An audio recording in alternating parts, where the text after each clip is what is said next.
और ये लोग बोलते हैं भैया कि लोकतंत्र की हत्या हो रही है। लोकतंत्र के स्तंभ को ये लोग सुरक्षित नहीं रख पा रहे, अपने पुलिस के अधिकारियों को सुरक्षित नहीं रख पा रहे। पत्रकार जो लोकतंत्र का चौथा स्तंभ है, पत्रकारों की हत्या हो रही है हमारे राज्य में। जिस तरीके से अररिया में, रानीगंज में, वहाँ पर जिस तरीके से विमल कुमार यादव जी की आज सुबह उनकी गोली मारकर हत्या कर दी गई। आपके राज्य में पत्रकार सुरक्षित नहीं है मुख्यमंत्री जी, आपके राज्य में पुलिस के अधिकारी सुरक्षित नहीं है, तो आम बिहारी तो बहुत दूर की बात है भाई। आम बिहारी ने तो अब आपसे उम्मीद तक छोड़ दी है। जितनी हत्याओं पे अब हम जाते हैं, वहाँ के लोग खुद रोते हैं, खुद अपने आंसू पोंछ लेते हैं। मांग तक उन्होंने रखना छोड़ दिया कि भैया क्या मांग रखेंगे, क्या मिलेगा इस सरकार से हम लोग। उम्मीद बहुत बड़ी चीज़ होती है, और जब आप किसी की उम्मीद तोड़ते हैं, जब आप किसी की आस तोड़ते हैं मुख्यमंत्री जी, तो उसका सब कुछ मिट जाता है। आज अगर बिहारी जीता है तो इस उम्मीद पर जीता है कि चलिए हमने जैसे तैसे अपनी ज़िंदगी बिताई, पर कल को हमारा आने वाला भविष्य तो बेहतर रहे। पर जब आप इस गलत विषय को लेकर है, खैर वो विषय लंबे समय से बिहार में चल रहा है, पर उसका एक और पक्ष जिस तरीके से उभर कर सामने आया, ये हमारे प्रदेश की चिंताओं को और ज़्यादा बढ़ाता है। ये बात किसी से नहीं छुपी कि बिहार में किस तरीके से अपराधियों ने अपनी जड़ों को न सिर्फ मजबूत कर लिया है, बल्कि पूरे प्रदेश को अपनी गिरफ्त में ले लिया, और मौजूदा सरकार कहीं ना कहीं असहाय दिखती है इन अपराधियों के सामने। और मुझे कहने में इस बात को कहीं कोई संदेह नहीं है कि कई जगहों पर तो संरक्षण प्राप्त है इन अपराधियों को बिहार सरकार का। पर आज नहीं 2 दिन पहले जिस तरीके से एक और घटना सामने आई, ये अपराधियों के मनोबल को और इस सरकार की नाकामियों को उजागर करता है। अगर पुलिस अधिकारियों की हत्या अगर हमारे प्रदेश में होने लग जाए, तो आप बताइए भैया बिहारी कहाँ जाएगा। अभी तक तो आम बिहारियों की हत्याएं हो रही थी, गरीब किसान मजदूरों की हत्याएं हो रही थी, व्यवसायिकों की हत्या हो रही थी। पर आज जिस तरीके से अपराधियों की गोली के शिकार अब अधिकारी होने लग गए हैं, जो पुलिस विभाग में लंबे समय से कार्यरत हैं, जब उन लोगों की अब हत्या की जा रही है, क्या इस पर भी मुख्यमंत्री नीतीश कुमार जी खामोश रहेंगे? आम बिहारी मरते हैं तो इनको फ़र्क नहीं पड़ता, पर आज जब इन्हीं के विभाग के लोगों की हत्या की जा रही है, तब भी अगर मुख्यमंत्री खामोश रहेंगे तो ये प्रदेश कहाँ जाएगा भाई? जिनकी जिम्मेदारी हम लोगों की रक्षा करने की है, आज उन्हीं लोगों की हत्या की जा रही है। मैं जिक्र कर रहा हूँ जिस तरीके से नंदकिशोर यादव जी की हत्या कर दी गई 14 तारीख को समस्तीपुर के मोहनपुर में ओपी थाना अध्यक्ष के तौर पर ये वहाँ पे कार्यरत थे। 14 तारीख को इनकी हत्या की गई। 15 तारीख को ये जानकारी सामने आई। अब मुझे नहीं पता कि विलम्ब किया गया जानकारी देने में कि मुख्यमंत्री जी को भैया झंडा फहराना है, उससे पहले ये जानकारी सामने नहीं है, जो भी है, पर एक अधिकारी की हत्या हुई है यहाँ पे, जो प्रशासनिक सेवा में थे, जो बिहार प्रदेश के लोगों की सुरक्षा के लिए जो काम कर रहे थे। और ऐसे में अगर मुख्यमंत्री नीतीश कुमार जी, जो हमारे प्रदेश के गृह मंत्री भी हैं, अगर अब भी वो खामोश रहते हैं, तो आप बताइए कैसे मनोबल आप बढ़ाएंगे? बिहार पुलिस में जो लोग तैनात हैं, कैसे उनको इस बात का सुरक्षा का भाव मिलेगा भैया कि अगर आज हम जिनके लिए लड़ रहे हैं, कल को अगर हमारे साथ कुछ होता है तो ये सरकार हमारे साथ खड़ी है। क्या ऐसे में पुलिस में तैनात हमारे जवानों का, उनका मुख्यमंत्री जी ने इसके खिलाफ एक शब्द बोलना ज़रूरी समझा, जाना ज़रूरी समझा, परिवार की उचित मदद करना ज़रूरी समझा? गृह मंत्री होने के बावजूद अपने ही विभाग के एक अधिकारी की हत्या पर आज मुख्यमंत्री मौन है। कल को बताइए ना भाई, प्रशासन के लोग क्यों जाएंगे, क्यों वो जाकर भिड़ेंगे अपराधियों से, जब उनके सामने इस तरीके के उदाहरण है कि भाई कल को हम मर भी जाएंगे तो हमारे परिवार का आंसू पोंछने वाला कोई नहीं है। और किस बात पर उनकी हत्या की गई? मवेशियों का के साथ जिस तरीके से अपराधी उनके साथ वो कर रहे थे, उसको लेकर उनकी हत्या की गई। उसके विरोध में ये अधिकारी वहां पर गए और उसके बाद मुख्यमंत्री ने एक शब्द इस पर बोलना ज़रूरी नहीं समझा। 15 अगस्त को जब वो झंडा फहरा रहे थे, शहीदों को याद कर रहे थे और बड़े बड़े ज्ञान की बातें कर रहे थे, और आज जब उन्हीं के राज्य बगल के ज़िला में समस्तीपुर की घटना, रहने वाले वो अररिया के थे, समस्तीपुर की घटना, और उस पर उन्होंने एक शब्द बोलना ज़रूरी नहीं समझा। बार बार इसी बात को हम कहते हैं भाई कि जब तक प्रदेश के मुख्यमंत्री, जो प्रदेश के गृह मंत्री भी हैं, जब तक वो सुरक्षा का भाव नहीं देंगे, और ये सुरक्षा का भाव अधिकारियों को भी देना ज़रूरी है भाई, तभी उनका मनोबल बढ़ेगा, तभी वो और मुस्तैदी से जाके, कोई लड़ने से डरता नहीं है भाई। और हमारे बिहार पुलिस के जवानों में इतनी क्षमता है कि वो सीने पे जाकर गोली खाएंगे और डट कर लड़ेंगे और सामना करेंगे, और वो कर भी रहे भाई, कर भी रहे। सामने इतने अपराधी होते हैं, अकेला एक जवान जाकर उनसे भिड़ जाता है, डरता नहीं है वो। पर कम से कम एक सुरक्षा का भाव तो वो चाहता है इस सरकार से कि आज हम आपके लिए लड़ रहे हैं और सर्वोच्च बलिदान देने को तैयार हैं हम आपके लिए, पर हमारे जाने के बाद हमारे परिवार का क्या? कम से कम कोई जाकर उनके आंसू तो पोंछ दे। और इसी तरीके की एक और घटना, और ये तमाम ये लोकतंत्र की ये स्तंभ हैं। जो लोग बोलते हैं कि लोकतंत्र की हत्या की जा रही है, मुख्यमंत्री नीतीश कुमार जी जब INDI गठबंधन के साथ जब ये जाते हैं, वहाँ जाकर ये बड़ी बड़ी शब्दावली का इस्तेमाल करते हैं। फैशन बन गया आजकल बोलना। विपक्ष के लोगों को कुछ नहीं मिलता तो 2 शब्द इनके हर भाषण में आपको सुनाई देंगे। लोकतंत्र की हत्या हो रही है, संविधान खतरे में। मजाक है क्या ये देश? क्या ये देश इतना हल्का है कि इसमें कोई भी आएगा और लोकतंत्र की हत्या कर देगा? क्या डॉक्टर बाबा साहब भीमराव अंबेडकर का बनाया गया संविधान इतना कमज़ोर है कि बात बात में वो खतरे पे आ जाता है? और कौन लोग बात कर रहे हैं भैया लोकतंत्र की हत्या की?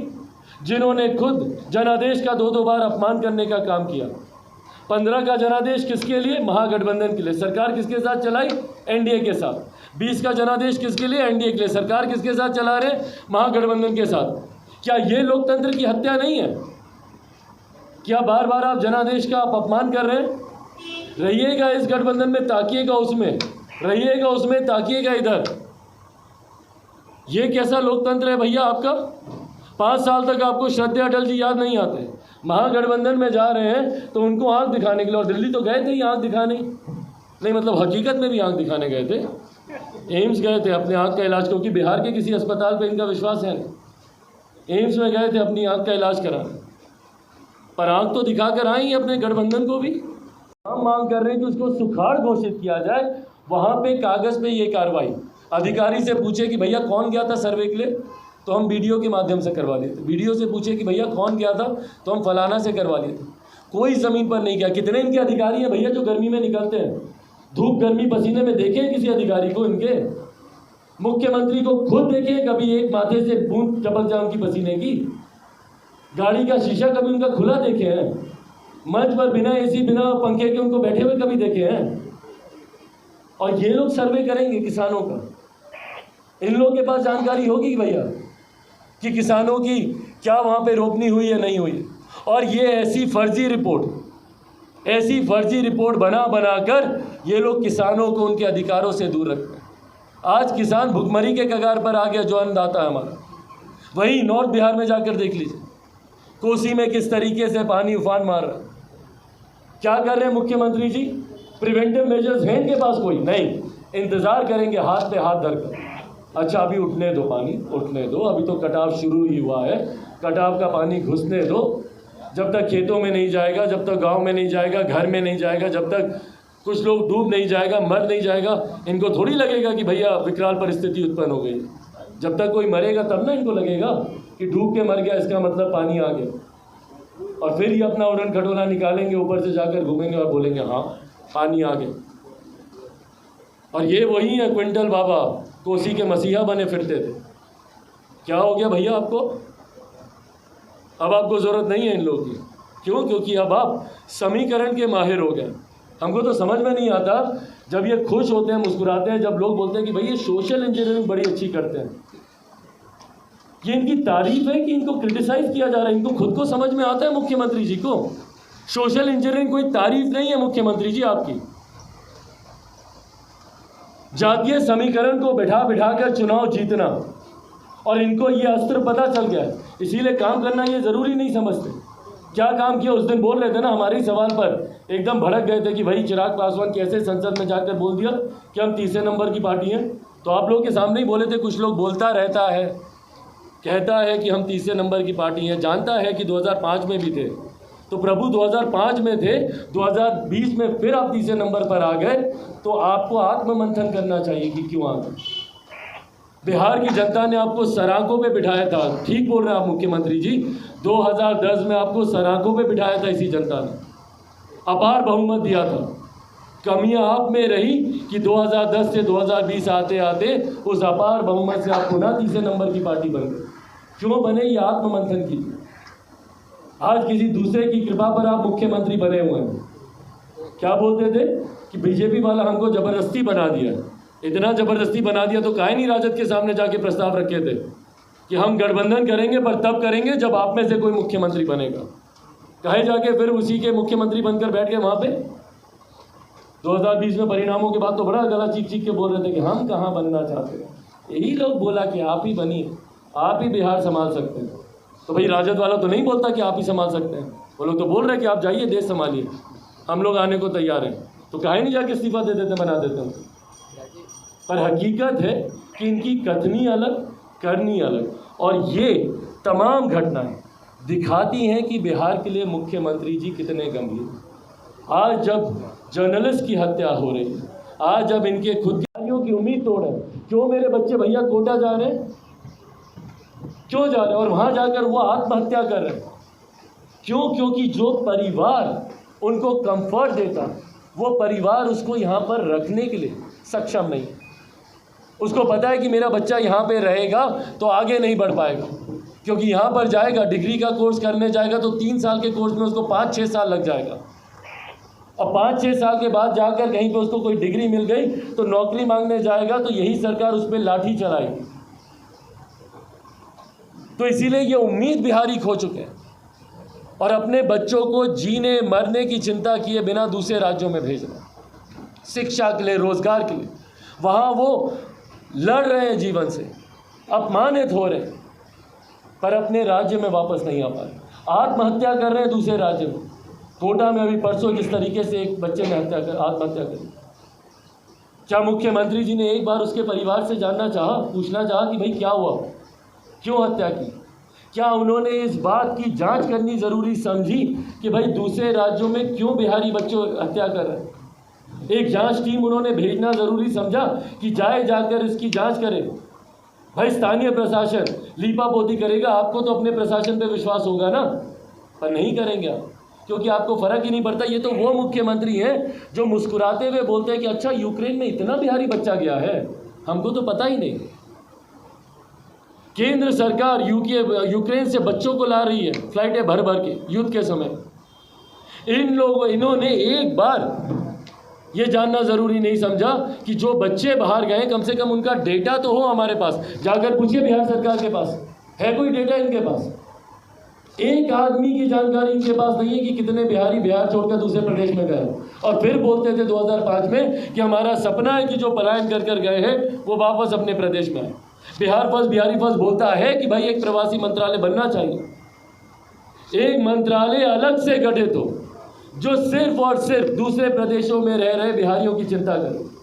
भाई सुशांत सिंह राजपूत जैसा इतना बड़ा नाम जिसने बिहारियों की पहचान को कहाँ से कहाँ वो लेकर गए, आज तक नहीं समझ में आया कि क्या हुआ और क्या तत्परता दिखाई उस वक्त मुख्यमंत्री जी ने, जब तक उनके पिता ने आकर मांग नहीं की। इन्होंने तो सीबीआई जांच की सिफारिश तक नहीं की। 3 हफ्ते 4 हफ्ते बीतने के बाद इन्होंने सीबीआई जांच की सिफारिश की।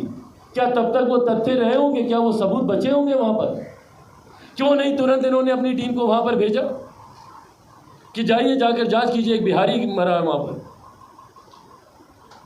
ये तो इनकी संवेदना है बिहारियों को लेकर। भाई जब अपने बिहार में मर रहे बिहारी भागे भागे जाते हैं ये दूसरे राज्यों में, बेंगलुरु गए थे भागे भागे, अभी इनके घर पे जाके देखिए सूटकेस खुला होगा, पैकिंग चल रही होगी मुंबई जाने की। नहीं अभी तो खैर दिल्ली से वापस आएंगे तब पैकिंग करेंगे, पर मुंबई जाएंगे ये। भागे भागे देश के हर राज्यों में जा रहे हैं अर्जी लेकर। केजरीवाल जी को जन्मदिन की बधाई देने के लिए सबसे ज़्यादा शौक इन्हीं को चढ़ा। उसी दिन जाके पहुंच गए, भले केजरीवाल जी इनसे मिले कि नहीं मिले, पर बधाई देने ये दिल्ली यहाँ से भागे भागे दिल्ली तक गए। पर इनके पास इतनी फुर्सत नहीं है कि भाई समस्तीपुर चले जाए, दरभंगा चले जाए, मुजफ्फरपुर चले जाए। अरवल में माँ बेटी दुष्कर्म का विरोध करते करते जल कर मर गई। बच्ची 5 दिन तक यहीं PMCH में ज़िंदगी मौत की लड़ाई लड़ती गई। हम गए थे उस बच्ची के पास, बोल नहीं पा रही थी, बस जिन निगाहों से देख रही थी। एक बार मुख्यमंत्री जी ने ज़रूरी समझा वहाँ जाना। तो जब मुख्यमंत्री इन चीज़ों पर भी जब खामोश रहेंगे भाई, जब आपके अधिकारी मर रहे हैं आप खामोश हैं, लोकतंत्र का चौथा स्तंभ के ऊपर जब अटैक आप ही के राज्य में किया जा रहा है और टारगेट किलिंग अब कर रहे हैं, जाति वर्ग के लोगों को चिन्हित कर कर कर इनके प्रदेश में मारा जा रहा है। अनुसूचित समाज के वर्ग के लोगों को देख लीजिए, चौकीदारी के पेशे में जो लोग हैं, चौकीदार को ऐसी जगहों पे गश्त पे भेजा जाता है, निहत्थे उनको भेजा जाता है जहां पर आए दिन उनकी हत्या की जा रही है और मुख्यमंत्री खामोश हैं, इनको कोई फर्क नहीं पड़ता। इन्होंने एक बार इन्होंने जानना जरूरी नहीं समझा कि भाई चौकीदार को आधी रात में इस ड्यूटी पे क्यों भेजा गया। एक बार इन्होंने पूछताछ करनी जरूरी नहीं समझी और जाकर वो शहीद हो गया, उसके बाद खामोश, इनको कोई फर्क नहीं पड़ता। पासवान समाज के लड़कों की गला रेत कर हत्या की जा रही है। कौन सा ऐसा वर्ग है भैया, कौन सी ऐसी जाति है जिसको यहाँ पे टारगेट नहीं किया जा रहा? पत्रकारिता के समाज के लोगों को अलग टारगेट किया जा रहा है, प्रशासनिक लोगों को अलग टारगेट किया जा रहा है, वंचित वर्ग के लोगों को अलग टारगेट किया जा रहा है, पिछड़ा वर्ग के लोगों को अलग टारगेट किया जा रहा है। और मुख्यमंत्री लगे हैं दिल्ली में जाकर आंख दिखाने में, उनके पास फुर्सत ही नहीं है इन चीज़ों की। और आज जब बिहार एक तरफ अपराधियों से ग्रस्त, वहीं बार बार हम बोलते हैं कि भाई हम कोई भविष्यवक्ता नहीं, पर यह बात हर बिहारी जानता है कि इन महीनों में बिहार में बाढ़ सुखाड़ आती है। मुख्यमंत्री आज दिल्ली में AC के कमरे में बैठे आराम फरमा रहे हैं और इंतज़ार कर रहे हैं कि अगर कोई नेता उनको मिलने का समय दे तो भागे भागे जाएंगे मिलने के लिए। पर इनको इस बात की चिंता नहीं है कि आज आधा बिहार बाढ़ से ग्रस्त है और आधा सुखाड़ से ग्रस्त है। क्या कर रहे हैं मुख्यमंत्री उसके लिए? किसान जब तक आत्महत्या नहीं करेगा तो आप उसको उसका उचित मुआवजा नहीं दीजिएगा ना, भले बाढ़ में उसकी फसल गई हो या सुखाड़ में उसकी फसल गई हो। क्या आपने रिव्यू करना ज़रूरी समझा? कल हम जमुई गए थे, दिशा की बैठक हम वहाँ पे किए। जमुई का एक एक व्यक्ति किसान परिवार से जुड़ा हुआ आकर हमको बोल रहा है कि भैया इस बार हम अपनी रोपनी नहीं कर रहे। और जब हम उसी बैठक में जब हम अधिकारियों से जब हम जानकारी लिए, और प्लीज़ आप लोग भी ये कीजिए ताकि इस सरकार की पोल खुलनी ज़रूरी है, जब हम अधिकारियों से जब हम जानकारी लिए कि कितना रोपा हुआ है तो बोलता है 75%। सोचिए 75%। दक्षिण बिहार में जहाँ पे पानी का इतना अभाव रहा है वहाँ पर ये लोग बोल रहा है 75%, और कई प्रखंड तो ऐसे जहाँ पे 95%, 98%, ऑन एन एवरेज 80-85%, 80-85। जो सबसे कम वाला प्रखंड हमारे यहाँ रहा है उसमें भी 65% ये लोग दिखा रहे हैं। सोचिए।